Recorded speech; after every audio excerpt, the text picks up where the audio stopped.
Assalamualaikum warahmatullahi wabarakatuh. Halo teman-teman, saya Rini Gustiawandari. Pada pemrograman framework kali ini kita akan belajar yang namanya React.js. Nah, pada materi kali ini saya akan menjelaskan cara instalasi project React. Kemudian saya akan menjelaskan juga pengenalan konsep dan komponen dasar pada React.js. Nah, namun sebelum itu, untuk menginstal React.js, kita harus pastikan terlebih dahulu bahwa di PC kita telah ada Visual Studio Code, kemudian ada Node.js. Nah, jadi Node.js ini tuh untuk tahu dari React.js ini. Nah, jika teman-teman belum ada, teman-teman bisa mendownloadnya di Chrome dengan mengetikkan Node.js. Kemudian teman-teman pilih pilihan paling atas. Nah, di sini teman-teman bisa langsung mendownloadnya dengan mengklik download. Nah, setelah teman-teman mendownload, maka tampilan dari Node.js-nya akan seperti ini. Nah, teman-teman ikuti saja step by step-nya dengan mengklikkan next hingga finish. Setelah selesai mendownload Node.js, kita akan mengecek instalasinya itu di command prompt. Nah, cara untuk melihat instalasinya apakah sudah terinstall atau belum itu dengan kita mengetikkan node -v kemudian npm -v. Nah, jika dia menampilkan seperti ini, maka telah berhasil mendownload atau menginstal Node.js. Nah, selanjutnya kita akan coba untuk membuat project dari React.js. Nah, caranya pertama kita masuk ke folder C terlebih dahulu. Nah, kemudian kita ketikkan kita akan membuat folder baru, itu mkdir, kita buat nama foldernya React ini. Nah, kemudian kita akan masuk ke dalam foldernya. Nah, setelah kita masuk di sini, kita akan membuat project baru dari React.js. Nah, cara membuat projectnya yaitu kita tinggal mengetikkan npm create latest, kemudian nama projectnya apa. Nah, di sini saya akan membuat project nantinya itu sebuah project dari Paragon Corp, kemudian apps di bagian base-nya. Nah, setelah itu min template. Nah, kemudian kita tunggu saja hingga selesai terbuat px. Nah, kemudian kita pilih React. Setelah itu kita pilih varian itu adalah JavaScript. Nah, ini tandanya kita telah membuat project baru. Nah, selanjutnya kita akan masuk ke dalam project tersebut.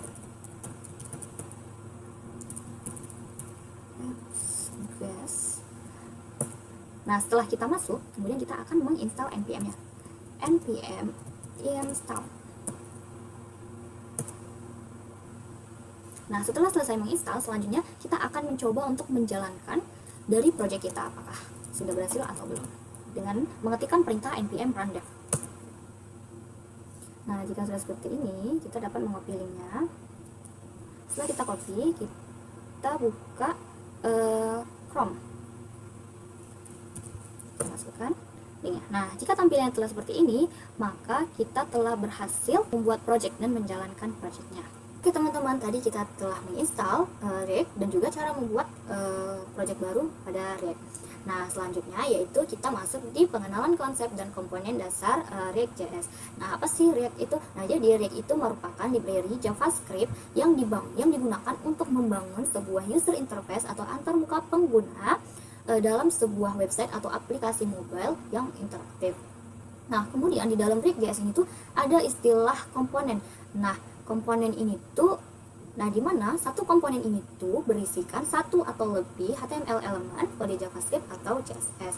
Nah, kemudian komponen yang dibuat dalam React ini biasanya itu berformatkan JSX atau JavaScript XML, yang mana ini merupakan kombinasi antara JavaScript dan juga HTML. Nah, bisa kita lihat pada project ini yang telah saya buat itu pada latihan. Nah, di sini ini merupakan komponen. Artikel detail ini merupakan komponen, kontainer komponen. Kemudian juga terdapat file CSS, custom CSS, from chain ini juga merupakan komponen. Kemudian hello world komponen dan juga main ini tuh juga komponen. Nah, jadi main inilah merupakan rootnya atau akarnya yang akan menjalankan komponen-komponen lainnya ini yang merupakan isi dari sebuah website. Nah, untuk komponennya ini itu diletakkan di dalam source, di folder source. Nah, folder-folder ini itu merupakan lisensi atau yang telah ada pada saat kita menginstal React. Nah, karena saya telah membuat sebuah latihan, mungkin saya akan menampilkan terlebih dahulu tampilan dari latihan yang telah saya buat, dan mungkin nanti saya akan menjelaskan juga kode program dari artikel yang telah saya buat. Nah, di sini artikelnya sudah jalan, kemudian kita masuk ke folder pertemuan 2 karena saya buat di dalam folder. Nah, jadi inilah dia merupakan tampilan dari sebuah website yang telah saya buat, di mana di dalamnya ini berisikan artikel dan juga form Q&A. Nah, jadi artikel dan form Q&A ini tuh merupakan komponen. Oke, jadi saya akan menjelaskan. Yang pertama itu ada artikel detail. Nah, jadi pada artikel detail ini dia terdiri dari beberapa child atau anak-anaknya. Nah, untuk parentnya itu yang mana, itu adalah si artikel detail ini. Nah, ini dia sebagai artikel detail ini sebagai parentnya, di mana dia memuat beberapa child atau anak-anaknya. Nah, seperti function artikel, kemudian ada nutrisi artikel 2, function artikel 3. Nah, ini tuh merupakan child dari si artikel detail. Nah, pada komponen ini, nah dia hanya bisa mereturn satu tag div ini saja. Nah, misalkan jika kita buat ini di luar tag div, maka dia akan error karena dia hanya bisa mereturn satu tag saja. Nah, gimana cara kita manggil si childnya ini? Nah, childnya ini tuh kayak untuk pembagiannya biar lebih memudahkan kita. Jadi kita bisa tahu bagian-bagiannya. Seperti di artikel kan kita tahu bagian isinya yang mana. Kemudian di sini juga ada bagian manfaat buahnya, kemudian referensi. Nah, ini tuh dibagi beberapa bagian atau childnya. Yang pertama ini artikel dan manfaat buahnya, dia masuk ke si dalam pairnya. Kemudian dari mulai gambar hingga yang paragraf pertama ini dia masuk di si ini function yang kedua gitu. Nah, kita manggil dia agar bisa menampilkan anaknya ini isinya, itu kita tinggal memanggil nama functionnya saja nih, seperti ini artikel 3, artikel 2, nutrisi, artikel 1, artikel. Nah, kemudian nah gimana biar untuk menampilkan si ini, bagaimana cara kita menampilkan isinya ini, si function-functionnya ini. Nah, untuk menampilkan dia itu kita dengan menggunakan main. Nah, jadi di main ini kita tinggal memanggil nama komponennya saja nih, seperti ini artikel detail. Nah, jadi kita akan memanggil nama komponennya saja pada main. Nah, jadi main ini tuh rootnya atau akarnya, dia yang akan manggil semua komponen yang telah dibuat. Nah, kemudian nggak mungkin dong si main ini yang akan menampilkan dia di websitenya. Nah, jadi untuk menampilkan si main ini kita harus membuat sebuah file baru itu dengan nama, di sini saya buat pertemuan 2 HTML. Nah, jadi tetap untuk menampilkan hasilnya itu dengan menggunakan HTML. Nah, jadi pada HTML ini kita mengubah nih source-nya, kita ubah. Jadi di folder si pertemuan 2 kita manggil si main-nya. Nah, jadi isinya itu ada di main. Jadi indeks ini akan menampilkan isinya, sementara main ini yang menampung isinya atau yang semua isi komponen-komponen itu berada di si main ini. Nah, kemudian pada artikel detail kita balik lagi. Nah, gimana untuk membuat function-function ini? Untuk membuat function ini sama seperti pada web pada umumnya. Nah, dia hanya bisa mereturn satu tag di dalam satu tag div ini saja. Nah, untuk tag-tag yang digunakan itu tag-tag HTML pada umumnya, seperti yang telah kita pelajari sebelum-sebelumnya. Seperti gambar itu pakai source. Nah, kemudian tag penny untuk paragraf itu ini kita menggunakan tag-tag dasar saja. Nah, kemudian kita masuk ke form Q&A. Nah, pada form Q&A ini sama seperti komponen artikel detail tadi. Nah, si form Q&A-nya ini tuh, komponen inilah yang menjadi parent-nya. Karena apa? Karena dia berisi lagi ada anak-anaknya lagi nih, ada si form, si komentar, si gambar, si kontak. Nah, ini bisa kita lihat tampilannya nih, form Q&A ini. Nah, ini tuh untuk judulnya ini itu ada di pairnya. Kemudian ini kita masuk ke bagian yang pertama, itu bagian form. Nih, bagian form. Kita bisa lihat untuk membuat form ini sama seperti membuat form pada umumnya, juga menggunakan tag-tag dasar. Nah, kemudian juga ada kontak. Nih, kontak di bawah informasi kontak. Nah, namun di sini kita menggunakan props. Jadi props ini atau property ini tuh merupakan objek yang berisi data yang dikirimkan dari si komponen parentnya ini ke si childnya. Nah, jadi prop ini tuh bersifat read only. Jadi child komponen tidak boleh mengubah prop yang diterimanya. Nah, jadi kalau kita menggunakan props ini di dalam sini kita bisa tulisan prop. Nah, kemudian di bagian ini kita akan menggunakan ini prop.telepon. Nah, jadi telepon itu sebagai variabelnya. Jadi dia yang akan menampung isinya nantinya. Kita untuk mengisinya kita menggunakan nama telepon ini, TLP, email, alamat. Nah, bisa kita lihat lagi, naik kita ke atas. Nah, untuk bagian prop kita akan mengisikannya itu di parent komponen. Nah, seperti telepon. Nah, ini yang saya bilang sebelumnya itu sebagai variabel, email, kemudian alamat. Kemudian kita isi isinya. Nah, dia akan menampilkan informasi kontak seperti ini tampilannya sebelah ini. Untuk function komentar sama juga, tidak ada yang lain. Nah, untuk gambar juga. Nah, kenapa tampilannya bisa rapi atau bagus seperti ini? Nah, di sini kita menggunakan CSS. Nah, di sini kita menggunakan CSS. Nah, di sini itu namanya adalah custom CSS. Nah, jadi di custom CSS inilah kita mengatur semua CSS.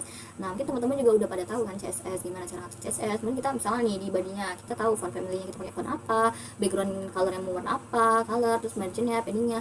Nah, ini menggunakan CSS secara eksternal. Nah, jadi teman-teman bisa nih untuk membuat tampilan yang bagus itu kita tinggal mengatur CSS-nya saja. Ini merupakan CSS-nya. Oke, selanjutnya itu kita ke kontainer. Nah, kontainer. Nah, jadi di dalam kontainer ini, mungkin teman-teman bingung apa kontainer nih. Nah, jadi kalau kita menggunakan kontainer, kita akan di sini nih, coba sini children. Nah, jadi ini namanya nested component. Di mana si kita itu membuat komponen baru namanya si kontainer ini, kemudian kita akan gabungkan dia dengan komponen-komponen yang telah kita buat sebelumnya tadi. Nah, itu ada komponen si article detail, kemudian ada juga komponen si form Q&A. Nah, jadi di dalam container ini dia akan berisi komponen lainnya lagi. Nah, parent ini si container ini, sementara si article dan si form Q&A ini tuh bukan shell-nya, seperti itu. Nah, jadi untuk di container ini saya membuat navbar, buat navbar juga seperti pada umumnya. Kemudian saya juga ada membuat footernya. Nah, jadi untuk isi ini kita tinggal membuatkan children saja, tulisan seperti children, seperti itu. Nah, ini tuh masuk nih, navbar ini dia masuk ke dalam si kontainer, dan si footer ini juga masuk di kontainer. Nah, kemudian untuk manggil dia gimana caranya? Itu kita masuk lagi ke si main. Nah, jadi di main inilah kita tinggal memanggil komponen mana yang mau kita tampilkan di web kita, seperti itu. Dan yang akan menampilkan itu adalah si index dengan memanggil si main. Jadi si main ini tuh berisi si komponen-komponen yang telah kita buat. Nah, kan tadi kita buat kontainer. Nah, kontainer ini tuh kan punya lagi nih childnya, anaknya dia ini sebagai parentnya, ya kan, dia namanya nested komponen. Nah, caranya itu kita buat tag kontainer, terus ada tag penutupnya juga. Nah, di dalam tag kontainer ini kita masukkan komponen mana yang mau kita gabungkan sebagai isinya. Nah, mungkin teman-teman bisa lihat juga tampilannya. Nah, mengapa tampilannya bisa berwarna seperti ini tuh kita dengan menggunakan CSS tadi. Kita bisa mengaturnya sesuka hati kita mau seperti apa tampilan kita. Nah, ada komentar, ada gambar lagi, terus ada informasi kontak. Nah, mungkin untuk yang di latihan ini sekian. Mungkin kita akan lanjut ke project yang telah saya buat. Saya akan menampilkan dari project yang telah saya buat. Oke, kita akan masuk di project yang telah saya buat, yaitu di Paragon Cloud Apps Quest. Nah, kemudian kita jalankan npm run dev.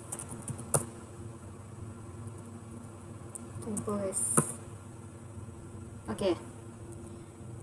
Nah, ini dia sudah terbuka. Ini dia tampilan dari project yang telah saya buat. Di sini ada navbarnya, kemudian ada judul, kemudian ada gambar. Nih juga ada beberapa produknya atau brand dari si Paragonnya sendiri dalam bentuk card.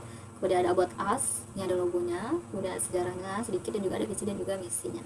Mungkin kita lanjut ke kode programnya. Nah, jadi di sini saya membuat dua komponen, yaitu ada komponen landing page dan juga ada komponen about us. Nah, jadi jadi komponen landing page dan juga about us ini itu akan kita gabungkan itu di main. Nah, jadi si main ini akan menambung si komponen-komponen yang akan ditampilkan di website. Nah, kemudian untuk menampilkannya itu dengan si file si HTML, index HTML. Nah, kita tinggal manggil si mainnya saja di sini. Oke. Kita masuk yang pertama itu ke landing page. Nah, jadi pada landing page di sini sama seperti yang telah saya buat pada latihan, itu ada si komponen parent nih, si komponen parent, dan juga ada si komponen child nih. Dua function nih, ada si function bagian satu dan juga function si product. Nah, untuk mengisi functionnya ini itu sama, kita hanya bisa mereturn satu teks saja. Kemudian dalam teks ini kita mengisikan dengan tag-tag HTML dasar. Apa yang mau kita isi? Seperti itu, judul kah, gambar, seperti yang telah saya buat ini. Nah, kemudian pada komponen parent di sini, ini kita akan memanggil nama functionnya atau komponen childnya, ini seperti bagian satu dan juga produk. Nah, ini untuk bagian landing page itu ada dua function, ada function bagian satu dan juga function produk. Nah, selanjutnya itu kita masuk ke komponen about us. Nah, pada about us juga sama, ini merupakan ini merupakan komponen parentnya dan ini merupakan komponen childnya. Nah, di mana pada komponen parent ini dia akan memanggil si komponen-komponen child. Nah, jadi di dalam komponen itu ada komponennya lagi, ada anaknya lagi. Nah ini dia, ini namanya si child komponennya. Nah untuk isinya sama, untuk isinya sesuai, kita menyesuaikan apa yang mau kita isi di dalam web kita. Nah kemudian kita masuk di container. Nah container ini sama, dia ini merupakan nested component. Nah di mana si komponen container ini itu akan memiliki beberapa komponen lagi di dalamnya. Nah dia hanya tinggal memanggil si ini, si childrennya. Nah di sini saya membuat navbarnya di sini untuk bagian atasnya, kemudian di bawahnya itu adalah footer. Nah kemudian kita masuk di main. Nah main inilah yang akan menampung si komponen-komponen yang telah kita buat tadi. Nah si main ini yang akan menyimpan semuanya. Nah namun kita tidak lupa juga untuk mengimport, pastikan kita telah mengimport komponen-komponen kita tadi. Jika tidak maka akan error.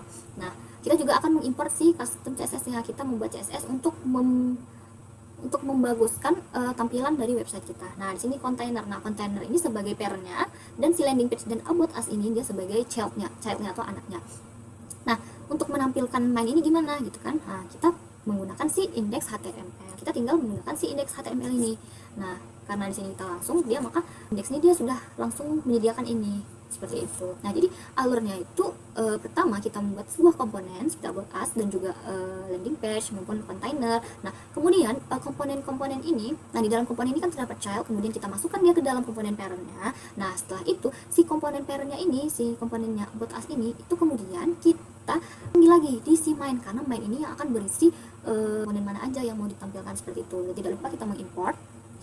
Kemudian si main ini akan panggil oleh si index HTML. Nah, index HTML ini yang akan menampilkan si main tadi. Nah, main inilah yang berisi komponen-komponen yang telah kita buat tadi. Nah, kemudian di sini kita juga menggunakan custom CSS. Nah, file custom.css ini tuh merupakan CSS yang atur agar tampilan kita makin menarik. Oke. Selanjutnya itu ini tampilan dari project yang telah saya buat. Nah, ini dia. Paragon Corp. Ini ada produknya. Ini kemudian ada about us. Ini ada logonya, kemudian sejarah, dan juga ada visi dan misinya. Nah mungkin sekian penjelasan dari saya. Apabila ada kekurangan saya mohon maaf. Saya akhiri. Wassalamualaikum warahmatullahi wabarakatuh.